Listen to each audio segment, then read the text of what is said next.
हंगामा लगातार रुकने का नाम नहीं ले रहा है। अब तक आपने कहा कि मीडिया में नहीं जाएंगे, आज सुबह पार्टी जो है स्टेटमेंट जारी करती है। नहीं, मुझे लगता है कि जिस प्रकार से एक वातावरण बन रहा है पिछले 5-6 दिनों में, उससे बड़ी नकारात्मकता जा रही थी। लोगों के बीच में एक गलत संदेश जा रहा था और ऐसा जा रहा था कि पार्टी ने कोई एक तरफा कार्रवाई कर दी, जिसकी वजह से लोगों में एक गलतफहमी थी। 4 मार्च को इसीलिए तय किया था हम लोगों ने कि हम पार्टी की बातें, परिवार की बातें बाहर नहीं करेंगे, लेकिन उसके बाद मयंक गांधी जी का ब्लॉग आ गया और फिर लगातार ब्लॉग लिख लिख के तमाम तरह की गलतफहमियां पैदा करने की कोशिश कर रहे थे। योगेंद्र भाई के भी कई चैनल्स पे इंटरव्यू चले, प्रशांत जी ने भी अपने बयान दिए, स्टेटमेंट दिए।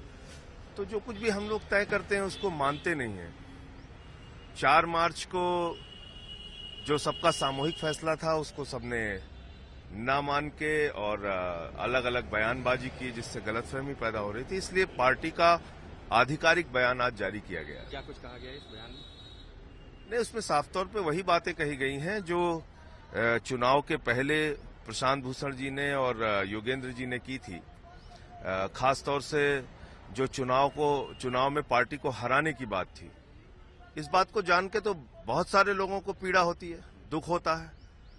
मुझे भी बहुत दुख हुआ और चुनाव के दौरान एक नहीं कई लोगों से उन्होंने इस तरह की बात की। उन्होंने अंजलि दमानिया से कहा, उन्होंने आशीष खेतान से कहा, ये कहा कि 20-22 सीटें आए तो अरविंद का दिमाग ठीक हो जाएगा। इस तरह की बातें अगर कही जा रही हैं पार्टी के एक वरिष्ठ और सम्मानित नेता के द्वारा, ऐसे समय में जब पूरा देश भारतीय जनता पार्टी को दिल्ली में रोकना चाहता था, ऐसे समय में जब लाखों कार्यकर्ता अपना सब कुछ न्यौछावर करके दिल्ली का चुनाव जिताना चाहते थे, प्रशांत जी आम आदमी पार्टी को रोकना चाहते थे, आम आदमी पार्टी को हराना चाहते थे, तो ये तो बहुत ही पीड़ा देने वाली बात है।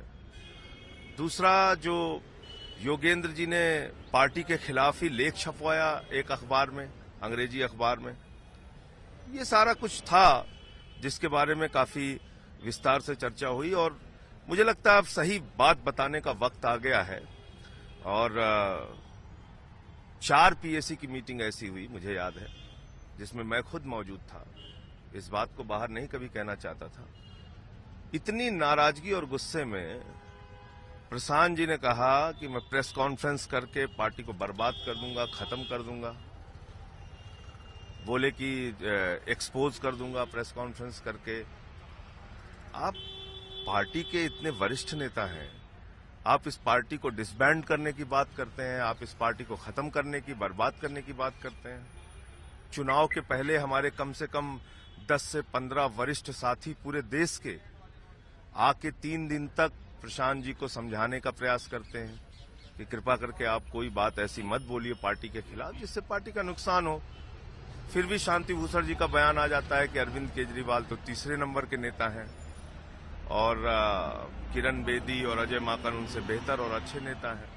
किरण बेदी जी उनसे बेहतर मुख्यमंत्री साबित होंगी।